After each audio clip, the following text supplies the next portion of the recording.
Olá, pessoal! Na aula de hoje vamos falar sobre redes de computadores. E a primeira pergunta que eu vou fazer para vocês é o que são redes de computadores? E rede de computadores é quando eu tenho dois ou mais computadores autônomos interconectados por uma única tecnologia. E aí é bem legal a gente pegar esse conceito de redes e trazer para os sistemas, para o software. E aí a gente tem os sistemas distribuídos. E o que é um sistema distribuído? Um sistema distribuído nada mais é do que um conjunto de computadores que são independentes entre si, mas que estão conectados em rede e apresentam para os seus usuários um sistema de forma única e coerente. Então, é um sistema que ele está rodando em várias máquinas, mas que o usuário tem a sensação que é um sistema só, tá? Então, é uma coleção de computadores autônomos que estão interconectados por uma rede com um software projetado para produzir uma aplicação integrada.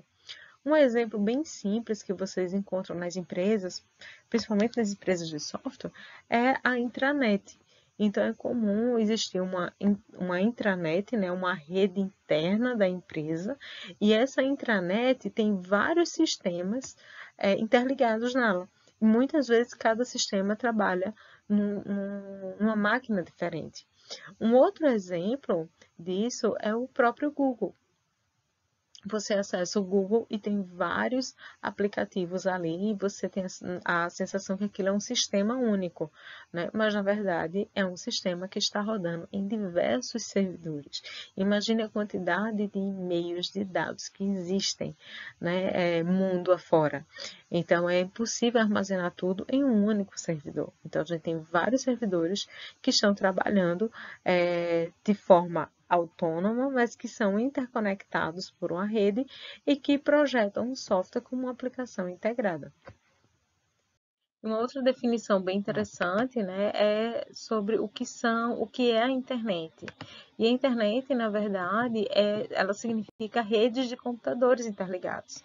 Então, se uma rede é eu ter mais de um computador conectados por uma mesma tecnologia, em casa eu posso ter, por exemplo, meu computador conectado com o meu celular via Bluetooth e meu computador está conectado com a minha rede via cabo.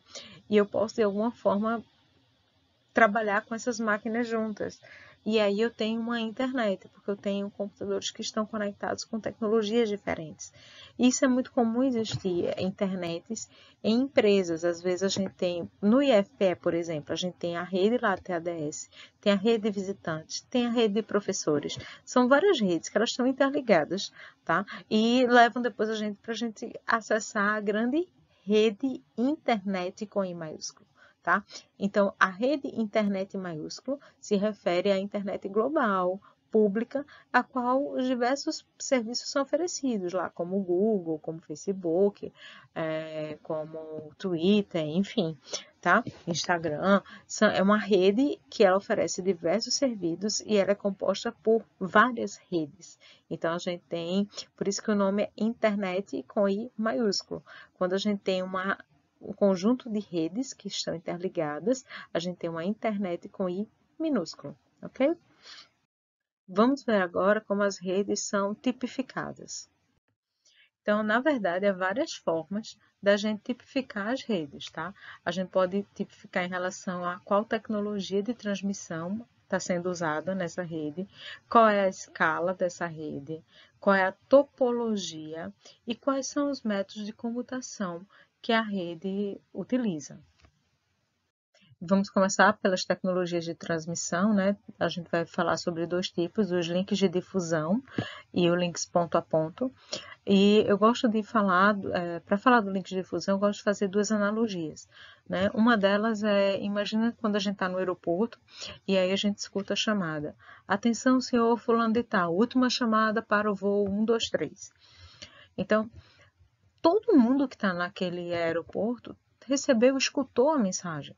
Mas a gente não vai dar importância. Por quê? Porque a gente não se chama fulano de tal, né? Mas o senhor fulano de tal vai receber aquela mensagem e vai se dirigir ao portão lá de embarque do voo dele. Outro exemplo. Vocês estão conversando, a gente tem um grupo do WhatsApp e vocês vão lá e dizem: Renata, qual vai ser o dia da prova? Vocês mandaram a mensagem, todo mundo que está no grupo recebeu. mas ela foi destinada para mim. Aí eu vejo a mensagem, vejo o que foi para mim e respondo, tá? Então, isso é um que a gente chama de link de difusão. Então, no link de difusão existe um único canal de comunicação que está sendo compartilhado, certo?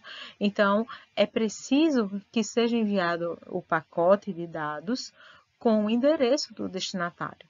Então, o destinatário identifica que o dado é para ele de imediato, ok? Todos recebem, mas aí você vê, não é para mim, ignora. Eu não estou no nome do destinatário, ignora. O destinatário identifica e aí ele reage, recebe esse pacote, né, esses dados, tá? Exemplos na vida real, coloquei aqui quando a gente fala em uma sala com várias pessoas, como exemplo do bate-papo, e apenas uma delas é o destino de sua fala. E em rede de computadores, imagine que a gente tem um roteador de rede sem fio e aí a gente conecta nosso celular, por exemplo, nesse roteador. Tá? O canal de comunicação em si, ele está sendo compartilhado com todos os celulares que estão conectados com esse roteador. Tá? Já nos links ponto a ponto, eu gosto muito de fazer analogia com os correios. Supondo que eu quero enviar uma carta para minha cunhada que mora em São Paulo. E aí, como é que eu vou mandar essa carta? Então, eu envio uma cartinha para os correios e lá na minha cartinha tem o endereço, né? Aí, os correios do meu bairro, onde eu depositei a minha cartinha, vai identificar, ó, esse endereço é de São Paulo. Ele vai fazer, eu não sei resolver endereço, não sei enviar para São Paulo. Então, eu vou mandar para a Central de Distribuição de Recife. A Central de Distribuição de Recife vai identificar, essa mensagem é para São Paulo, então eu vou mandar para o Centro de Distribuição de São Paulo. Aí ele envia para o Centro de Distribuição de São Paulo. O Centro de Distribuição de São Paulo identifica qual é o bairro. Se ele já souber entregar, ele já envia o carteiro para entregar aquela cartinha. Se não, se for um centro do São Paulo interior, ele mandaria para a central do bairro para poder o carteiro ir, né? Então, cada um ele analisa o endereço e vê se ele sabe onde entregar. Se ele não souber, ele vai te indicar para alguém que saiba como resolver o problema. E assim, nessa forma link ponto a ponto, a sua mensagem ela vai passando por vários pontos da rede até chegar ao destinatário, tá? Também precisa estar o endereço, né? Todas elas vão precisar estar o endereço lá do destinatário. E o ponto, nesse caso, eu vou ter muitas conexões entre pares de máquinas, né? Que são nós intermediários até que ela chegue realmente no destinatário, tá? A 1 conhece a 2, o 2 conhece o 3 e o 3 conhece o 4, até que o 4 entrega para o destinatário, ok? A principal dor de cabeça é como encontrar boas rotas para esse tipo de problema, né? Qual é a melhor rota para chegar no destino. Outra forma de tipificar as redes é em relação à escala, que é a distância de uma máquina para outra. Então, quando eu tenho uma distância de até no máximo 1 metro, a gente diz que a gente tem uma PAN, tá? Que é a Personal Area Network. Quando eu tenho a distância de acima de 1 metro e até 1 quilômetro, o que eu tenho uma LAN, Local Area Network. Então, normalmente, a rede que a gente tem em casa é uma LAN, né? Eu posso ter uma MAN que vai de acima de 1 quilômetro até 10 quilômetros, que é a Metropolitan Area Network, e eu tenho acima de 10 quilômetros, que é o WAN, que é o Wide Area Network. Então, exemplos da PAN, qualquer rede que você conecta, por exemplo, via Bluetooth ou via infravermelho. Na maioria dessas redes, você tem que estar a uma distância de até 1 metro, né? Então, são redes PAN, Personal Area Network, quando você conecta dispositivos usando esse tipo de tecnologia. Já a LAN, normalmente é uma rede que a gente tem em casa, ou a LAN House, né, que também é muito conhecida. Algumas, dependendo da sua empresa, se a sua empresa é uma empresa pequena, não é tão grande, ela também pode estar numa LAN, a rede da sua empresa, e por aí vai, tá? Redes WAN e MAN, elas assim, a MAN é Metropolitan Area Network, então ela vai até 10 quilômetros, né? Então, normalmente são redes de cidades, de regiões metropolitanas ou, enfim. Exemplo, aqui no Recife a gente tem uma rede, não sei se vocês já viram, às vezes a gente está no ônibus e de repente aparece lá uma redezinha Recife para vocês se conectarem.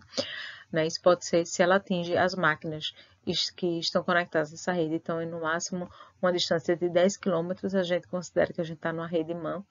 E existe uma rede WAN, que é quando a distância, exemplo dessa rede IP aqui, essa rede vermelha, ela tem computadores que estão na distância tem computadores que estão a uma distância de mais de 10 km, então é uma WAN.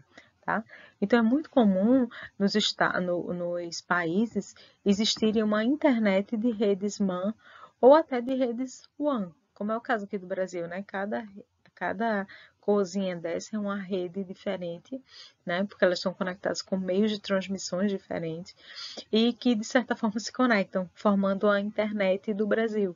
Tá? Aqui é um exemplo lá dos Estados Unidos, se não me engano, tem uma mãe em Nova York, tem outra na Califórnia, em Minnesota, que elas se conectam e criam a internet lá dos Estados Unidos. A outra tipificação de rede que a gente vai estudar é em relação à topologia, tá? A topologia de uma rede é a forma pela qual os nós estão conectados, seja fisiologicamente. Existem várias topologias, essas aqui são as mais conhecidas, que é a topologia em malha, estrela, totalmente conectada, barramento ou anel. E entre essas topologias algumas pequenas variações delas mesmas, tá? Mas, por exemplo, a topologia em anel, como é que funciona? Eu tenho um computador conectado ao outro até que eles formem uma espécie de círculo. E a mensagem trocada nesse anel, né, ocorre através de um token. O que é isso? Existe um token que é chamado de token, é um dispositivo que ele fica navegando entre os computadores, tá? E aí, quando eu quero mandar uma mensagem, eu tenho que esperar o token chegar na minha máquina. Aí, se eu quero mandar uma mensagem, eu espero o token chegar na minha máquina, anexo a mensagem nesse token, e essa mensagem vai sendo trafegada para as outras máquinas até que chegue no destinatário. Vamos supor que eu quero que esse computador envie uma mensagem para esse, então essa mensagem vai vir para cá, ele vai dizer, ah, não é para mim, então deixa a mensagem no token. É para cá? Não, não é para mim. Então deixa a mensagem no token. É para cá? Não, não é. Deixa a mensagem. É para cá? É. Aí esse carinha recebe a mensagem e o token volta a ficar livre. Então agora, se alguém mais quiser mandar uma mensagem, é só mandar a mensagem lá pelo token, tá? Nesse tipo de rede não tem o problema de colisão, que eu vou comentar que ocorre aqui no barramento, tá? A mensagem não sempre vai fluir no mesmo sentido. E aí a gente tem o problema que quando um nó cai da rede, né, essa mensagem pode ficar, a rede toda meio que fica estável, né? Ela fica instável no caso, você meio que perde a rede inteira, né? Porque você vai mandar a mensagem e aí vai chegar um ponto que ele não consegue mais voltar. Algumas redes podem tentar usar o canal nos dois sentidos, porque normalmente na rede anel a mensagem só segue por um lado, tá?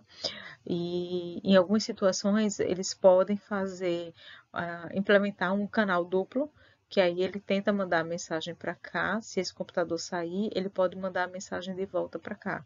Mas aí, na verdade, o que a gente tem normalmente não é o anel, é uma variedade desse, que é os computadores conectados em linha, tá? Mas, enfim, o anel é esse que ele segue sempre o mesmo sentido, tá? A vantagem é que ele é relativamente barato de ser construído, não tem problema de colisão, que a gente vai ver que existe aqui no barramento, e a mensagem vai sendo trafegada aqui nos computadores sempre no sentido. O barramento, né, eu tenho um único canal de comunicação. Então, quando o computador quer mandar uma mensagem, ele joga essa mensagem no canal como link de difusão, tá? E aí todos os computadores recebem a mensagem. Só que aí o destinatário vai ter essa mensagem do canal. Se duas máquinas tentarem mandar mensagem ao mesmo tempo, ocorre uma colisão. Então, todos os computadores são notificados dizendo que ocorreu uma colisão. Como você estava tentando mandar uma mensagem, você recebeu a notificação de que ocorreu uma colisão, significa que essa mensagem não foi enviada. Então, você vai ter que aguardar um momento, normalmente um tempo aleatório de segundos, lá, é sorteado um número randômico, e aí você espera esse tempo para tentar mandar a mensagem novamente. Se na hora que você tiver mandado a mensagem, já tiver uma mensagem no canal, você não consegue mandar mensagem, você fica aguardando até que o canal esteja liberado. Então, quem tirou o número randômico menor, né, vai enviar a mensagem, os demais vão receber a mensagem. Quando todos os computadores recebem a mensagem, essa mensagem sai do canal, tá? Então, ele tem o problema de colisão, mas em compensação, se uma máquina sair da rede, nada é afetado. Todos os outros computadores continuam conectados, né? Diferente do anel, que se uma máquina sair da rede, a rede meio que inteira é afetada. Uma outra técnica é a conexão em estrela, né? Dessa forma que acontece. Eu tenho um cara principal, um central aqui na minha rede, que ele conhece todo mundo. Então, se eu quero mandar uma mensagem de A para B, eu mando essa mensagem para o central e o central encaminha para o destinatário. Então, normalmente a mensagem só vai passar por um computador intermediário, que é o central, e para o destino, tá? Ela não está passando por vários computadores até chegar no seu destino. Nessa rede, a vantagem é que ela, se um nó da ponta da estrela, né, um computador sair da rede, não tem impacto nenhum, todos os outros continuam lá. Se o computador central da rede cair, isso é uma desvantagem porque a rede toda cai, tá? Ela não tem problemas de colisão, como tem aqui no barramento, né? E ela é relativamente barata, tá? Essas três aqui são as mais baratas. A gente tem uma outra topologia, que é o totalmente conectada, onde todas as máquinas estão conectadas com todas as outras. Então, dessa forma, se eu quero mandar uma mensagem de A para B, eu mando diretamente para ele, sem nenhum problema. Essa mensagem não precisa passar por nenhuma outra máquina, tá? Qual é o problema dessa rede? Ela é extremamente cara. É a mais cara de todas. Então, raramente isso é usado. E uma outra técnica, que é meio que um intermediário aí, é a conexão, a topologia em malha, em que eu tenho vários nós que se conectam, né? E aí, se esse cara precisa mandar uma mensagem para isso, ele pode seguir vários caminhos. Ele pode mandar para cá, que manda para cá, que manda para cá. Ele pode mandar para cá, que manda para cá, e manda para cá. E ele pode, por aí, seguir várias rotas. Isso ajuda porque, às vezes, um determinado canal está congestionado, está tendo muito tráfego. Por exemplo, esse cara está enviando muitos dados para esse cara aqui. Então, quando ele recebe, se ele usar esse canal, ele vai ter que esperar toda a transmissão terminar. Mas aí ele pode usar essa outra rota, né? Que aí ela pode estar livre e aí a mensagem chega mais rápido, tá? Então, essa malha é a mais usada, tá? Atualmente. Ela tem, se um nó cair, né? Dependendo desse nó, não afeta a rede. Mas, por exemplo, se esse nó cair, toda a região que depende desse nó, por exemplo, esse outro nó cai também na rede. Bom, é isso para topologias. E aí, para finalizar a parte de tipificação, a gente tem como essas redes, né, comutam dados. O que é comutar? Como os dados são trafegados, digamos assim, na rede, tá? E aí a gente pode estabelecer um circuito, que aí no circuito a gente tem um canal fixo de dados, e aí os dados são enviados diretamente, tá? Entre uma máquina e outra, porque ele tem um caminho, e eu já sei quem é minha origem, sei que é o destino, e tem um caminho direto para esses dados. Ou eu tenho o que a gente chama comutação de pacotes. O que é isso? Eu pego a minha mensagem, quebro em pacotes, que seriam as unidades mínimas para os dados, tá? E jogo esse pacote, eu vou jogando pacote a pacote na rede. E aí essa minha rede vai trafegando os dados, de acordo com minha topologia, por exemplo, e vai enviando os dados de uma máquina para outra, só que ele vai enviando pacote a pacote. Então, eu posso ter, nesse exemplo aqui, eu tenho 7 pacotinhos, certo? Que foram enviados do host A para o host B, que é essa máquina aqui. Então, por exemplo, esse host A enviou um pacote para essa máquina, que enviou para essa, que enviou para essa, que enviou para essa daqui, que enviou para essa, que enviou para essa e chegou o pacote para cá, tá?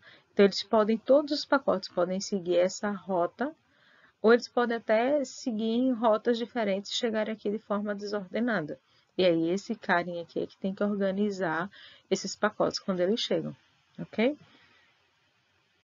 Agora que a gente já entendeu os tipos de redes, né, as formas que as redes são tipificadas, digamos assim, vamos ver um pouquinho sobre como é o hardware necessário para a gente montar uma rede e, pelo menos, uma introduçãozinha, né? E o software, como ocorre o software nas redes. Bom, o hardware a gente tem que ter um transmissor, né? O receptor, e todos eles precisam ter uma interface de rede, que é a forma como os dados vão ser trafegados. Além disso, eu tenho um canal de comunicação que linka essa interface de rede a essa daqui. Já no software, o software de rede, ele é estruturado em camadas, tá?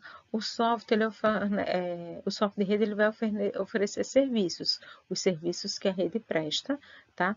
Esses softwares estão organizados em camadas, então cada camada vai ser responsável por algum processo, alguma coisa no processo de transmissão de um dado, tá? E para isso existem interfaces para que uma camada se comunique com a outra. E essas interfaces são feitas através de protocolos, tá? Uma forma para a gente entender melhor isso, vamos imaginar que eu tenho dois filósofos, tá? Que querem conversar. Um filósofo só fala hindu, o outro só fala chinês. E aí, como é que esse filósofo vai mandar uma mensagem para esse aqui? Então, o que é que vai acontecer? Esse hindu, ele vai mandar mensagem para um tradutor. Esse tradutor, ele entende inglês e entende hindu. Então, ele vai traduzir para inglês, porque o inglês é uma linguagem mais comum, digamos assim, mais usada mundialmente.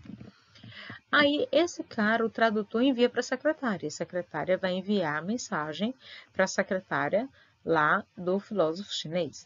A secretária do filósofo chinês percebe que a mensagem está em inglês e manda para o tradutor.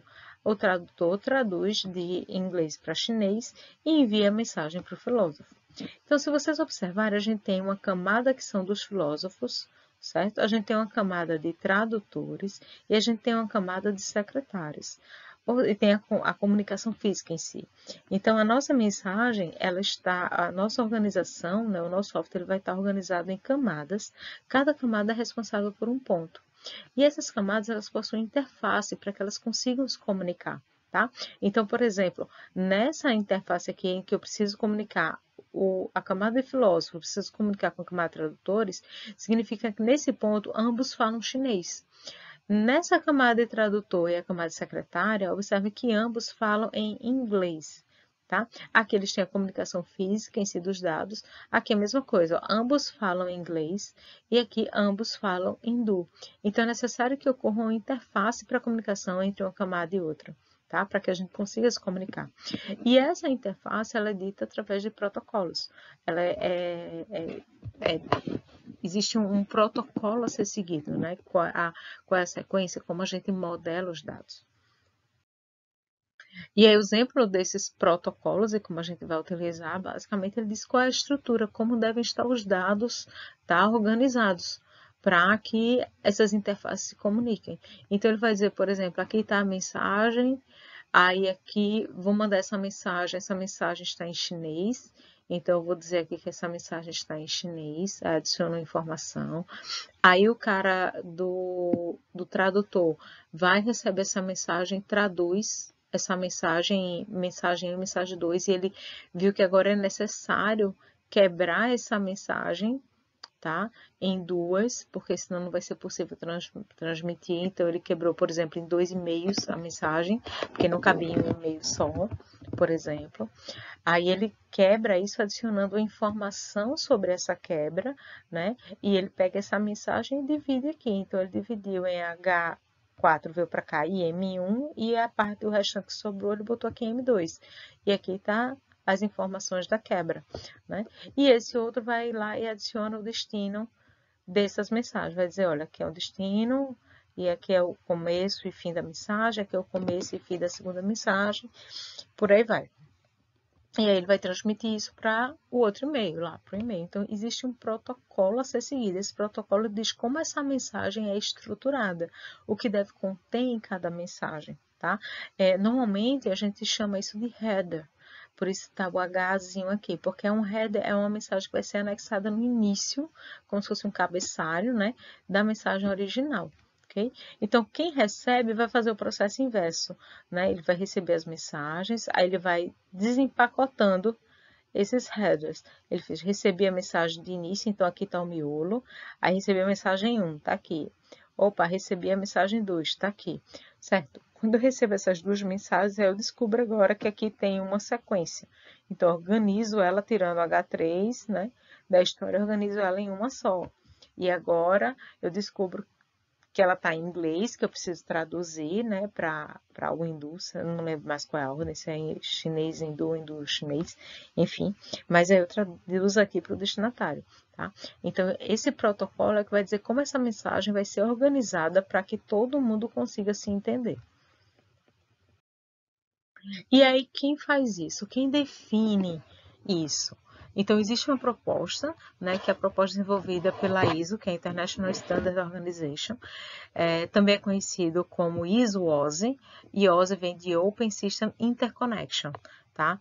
Esse é o famoso modelo OSI, é o modelo de referência para a troca de informações de redes de computadores. Esse modelo OSI, ele é construído em 7 camadas. Então, a gente tem a camada física, né, que o foco é a transmissão dos bits brutos em si em um dado canal de comunicação.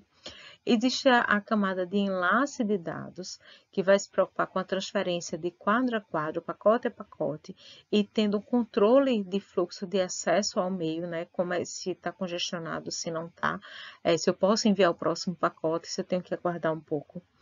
Existe a camada de rede, essa camada é responsável pelo roteamento, baseado na informação aqui de acesso ao meio, como está o controle de fluxo, né? Ele pode tentar buscar um outro roteamento e manda para a máquina A, para a máquina B, enfim, tá?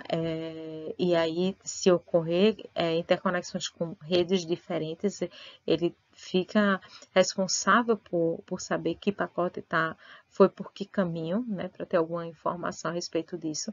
Quando ele recebe os dados, né, ele também vai recebendo, se ele receber dados de redes diferentes, ele vai guardando essa informação.